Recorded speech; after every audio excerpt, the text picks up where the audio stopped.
নমস্কার সকলকে।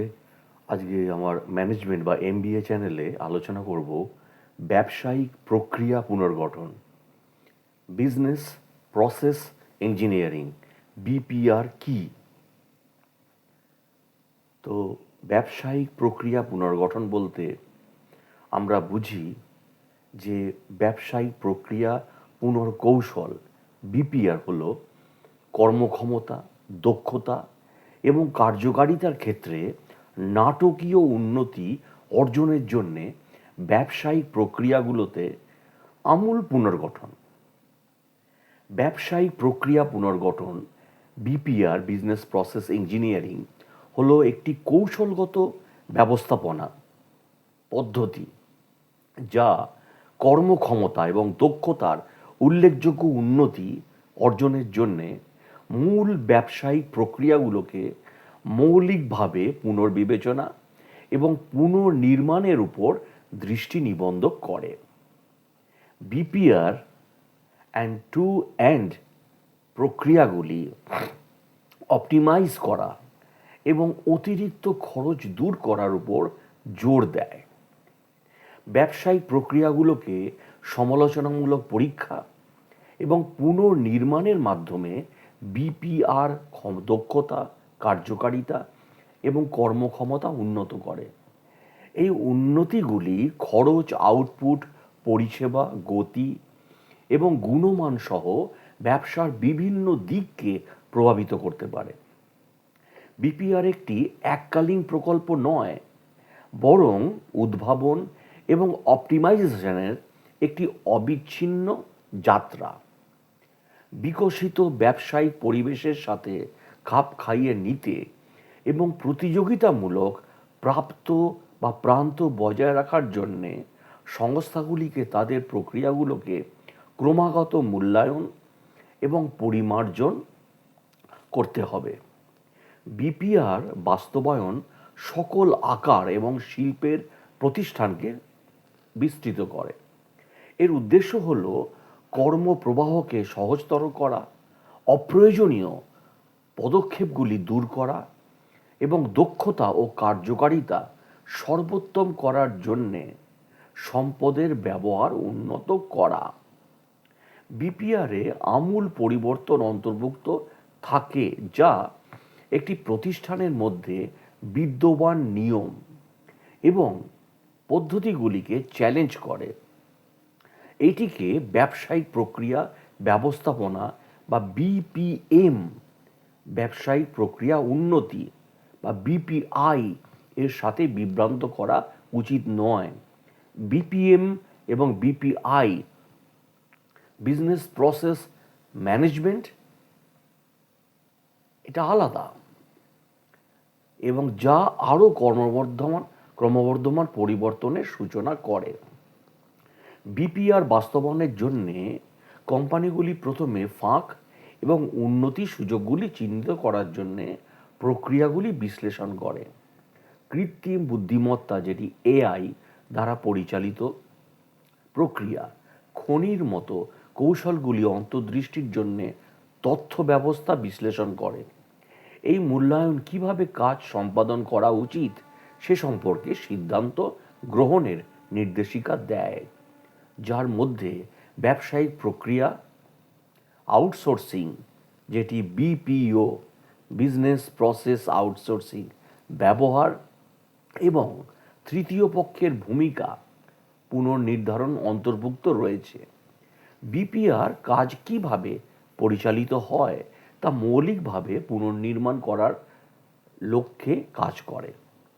অটোমেশন এবং ইন্টিগ্রেশনের জন্যে আইটি ব্যবহার করে কর্মপ্রবাহকে অপটিমাইজ করা, মূল্য যোগ করে না এমন কাজগুলিকে বাদ দেওয়া এবং বিদ্যমান প্রক্রিয়াগুলিকে পুনর্গঠন বা প্রতিস্থাপন করা। বিপিআরের সফল বাস্তবায়নের জন্যে প্রয়োজন দৃঢ় নেতৃত্ব, কার্যকর পরিবর্তন ব্যবস্থাপনা এবং ক্রমাগত উন্নতির প্রতিশ্রুতি।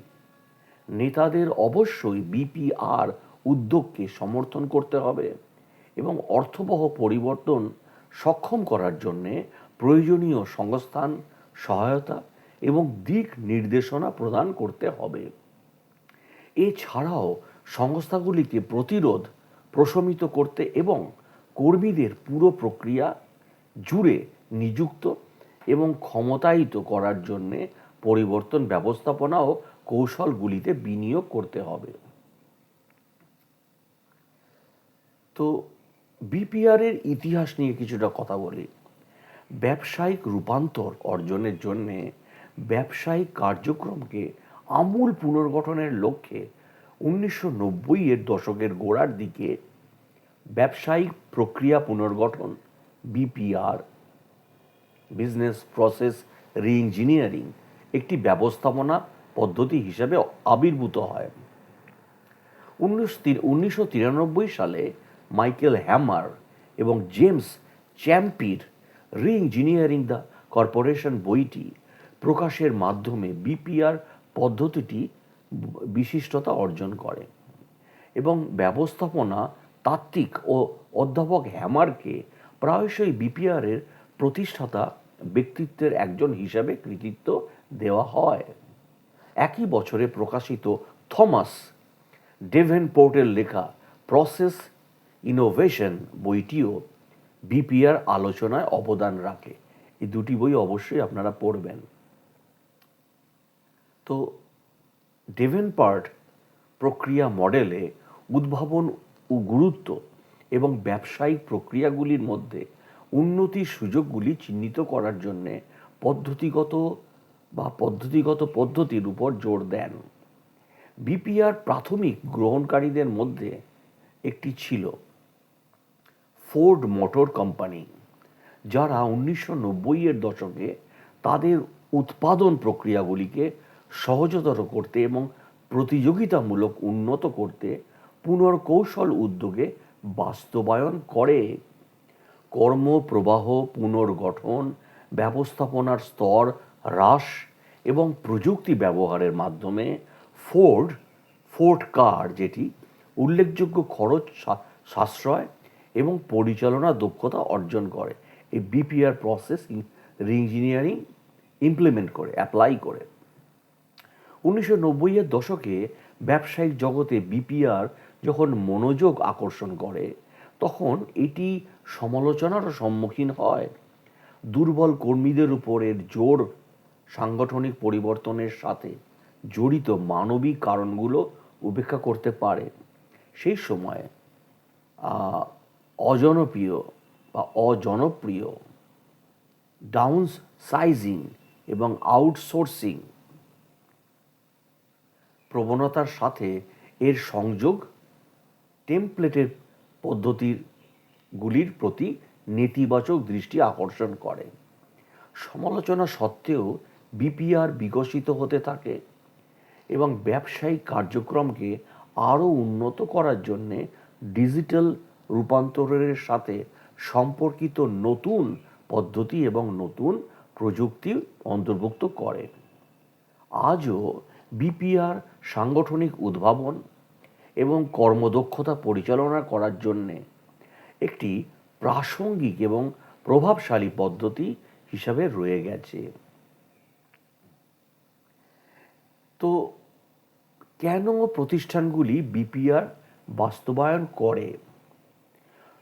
রূপান্তরমূলক পরিবর্তন আনতে এবং তাদের কর্মদক্ষতা উন্নত করতে চাওয়া সংস্থাগুলির জন্যে বিপিআর বাস্তবায়ন একটি কৌশলগত সিদ্ধান্ত। কোনো সংস্থা বিপিআর বাস্তবায়ন করতে পারে তার কিছু কারণ রয়েছে, যেমন উচ্চ টার্নওভার নিয়ে অসন্তুষ্ট কর্মীরা, সময় ও সম্পদের অপচয়ের কারণে, উচ্চ পরিচালন ব্যয়, অপর্যাপ্ত প্রযুক্তি যা বর্তমান প্রক্রিয়াগুলিকে আদক্ষ বা অপ্রচলিত করে তোলে, অপ্রয়োজনীয় পদক্ষেপ এবং বিলম্ব সহ অদক্ষ প্রক্রিয়া, সাংগঠনিক বৃদ্ধি ও বিদ্যমান প্রক্রিয়াগুলি যা নতুন স্কেলের সাথে সামঞ্জস্য নয়, নিম্নমানের পণ্য এবং পরিষেবা যা ধারাবাহিকভাবে শিল্পের মান এবং গ্রাহকের চাহিদা ও ও প্রত্যাশা পূরণ করতে ব্যর্থ হয়।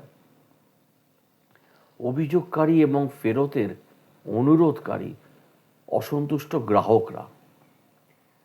বিপিআর প্রক্রিয়ার ধাপগুলি কি? কর্মদক্ষতা, দক্ষতা, প্রতিযোগিতার ক্ষেত্রে উল্লেখযোগ্য উন্নতি অর্জনের জন্য সংস্থাগুলির পুনর্নবীকরণ প্রক্রিয়ার সাধারণ পদক্ষেপগুলি এখানে আমি বলছি। যেমন লক্ষ্য নির্ধারণ।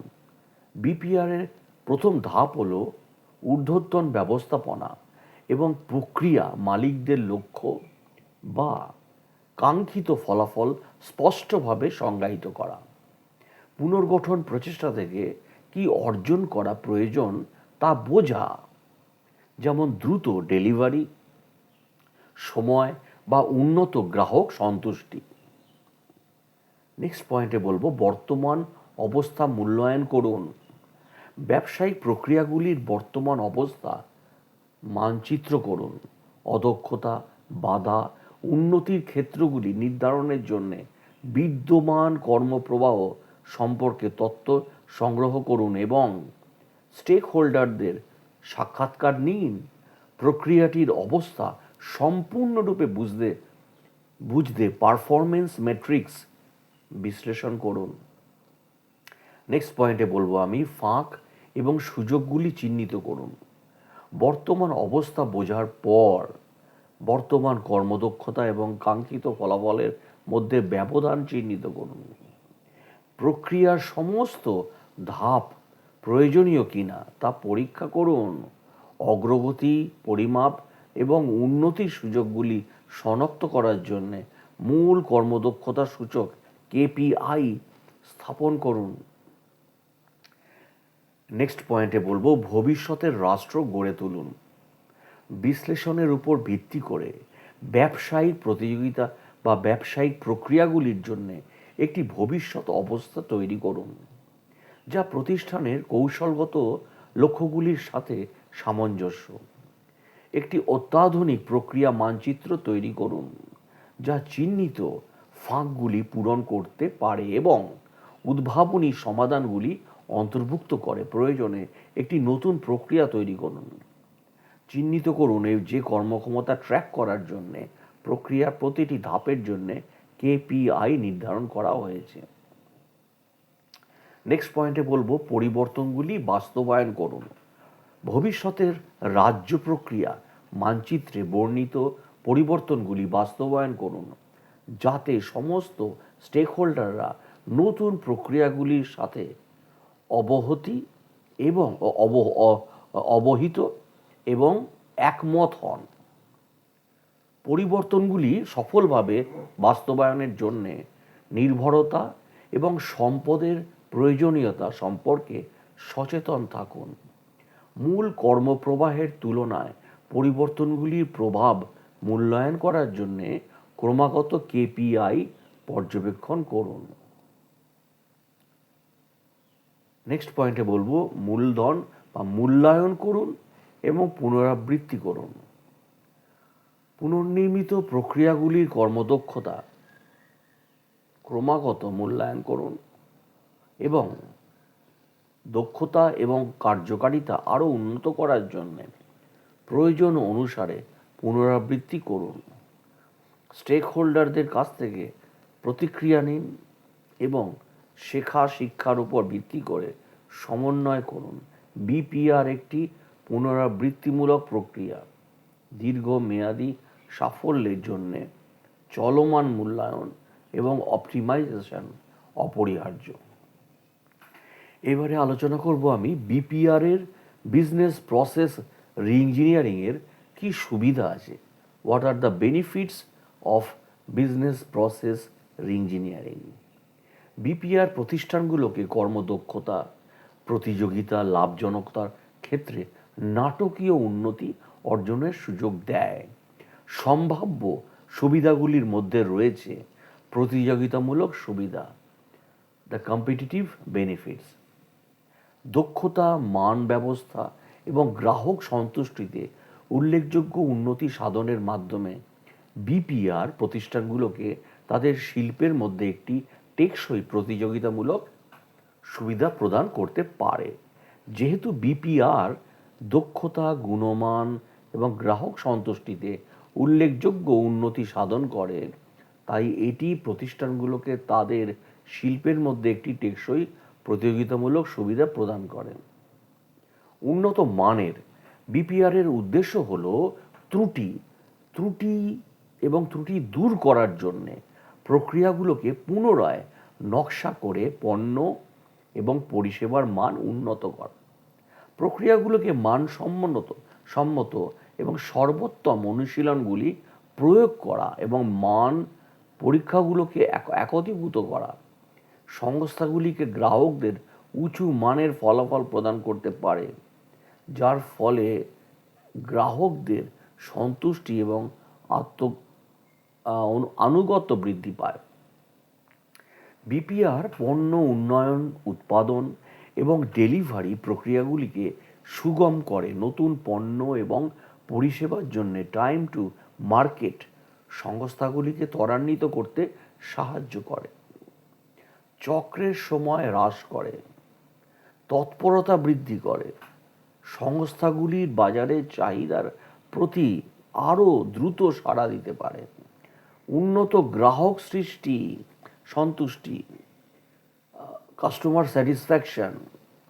বিপিআর গ্রাহকদের চাহিদার কথা মাথায় রেখে প্রক্রিয়াগুলি পুনরায় নকশা করে, তাদের মূল্য প্রদানের উপর দৃষ্টি নিবদ্ধ করে এবং পরিষেবা সরবরাহ উন্নত করে, প্রতিক্রিয়াশীলতা এবং গুণমান বৃদ্ধি করে, সংস্থাগুলি গ্রাহকের আনুগত্য এবং ধরে রাখা উন্নত করে।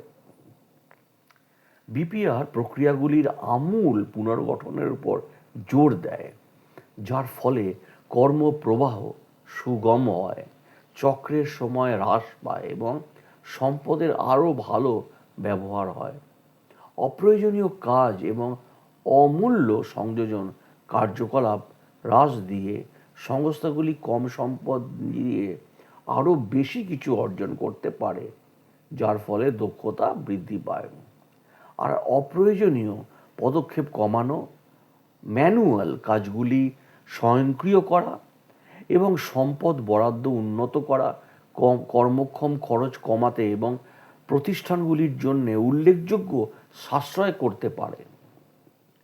কৌশলগত সারিবদ্ধতা বিপিআর সংস্থাগুলিকে তাদের প্রক্রিয়াগুলোকে উন্নতগত কৌশল এবং ব্যবসায়িক লক্ষ্যের সাথে সামঞ্জস্য করতে সক্ষম করে। কাজ কিভাবে করা হয় তা পুনর্বিবেচনা করে এবং সর্বাধিক মূল্য যোগ করে এমন কার্যকলাপের উপর মনোনিবেশ করে সংস্থাগুলি নিশ্চিত করতে পারে যে তাদের কৌশলগত অগ্রাধিকারগুলোকে সমর্থন করার জন্যে কার্যকরভাবে সম্পদ বরাদ্দ করা হয়েছে। তো ভিডিওটা আমি এখানেই শেষ করছি। পরবর্তীকালে আমি বিপিআর নিয়ে, বিপিও, বিপিএন নিয়ে আমি আলোচনা করব। তো আমার পাশে থাকবেন এবং ভিডিওটি ভালো লাগলে প্লিজ চ্যানেলটিকে সাবস্ক্রাইব এবং শেয়ার করে দিন। যেহেতু আমার সাবস্ক্রাইবার খুবই কম এত ভিডিও করা সত্ত্বেও। অসংখ্য ধন্যবাদ ভিডিওটি দেখার জন্য।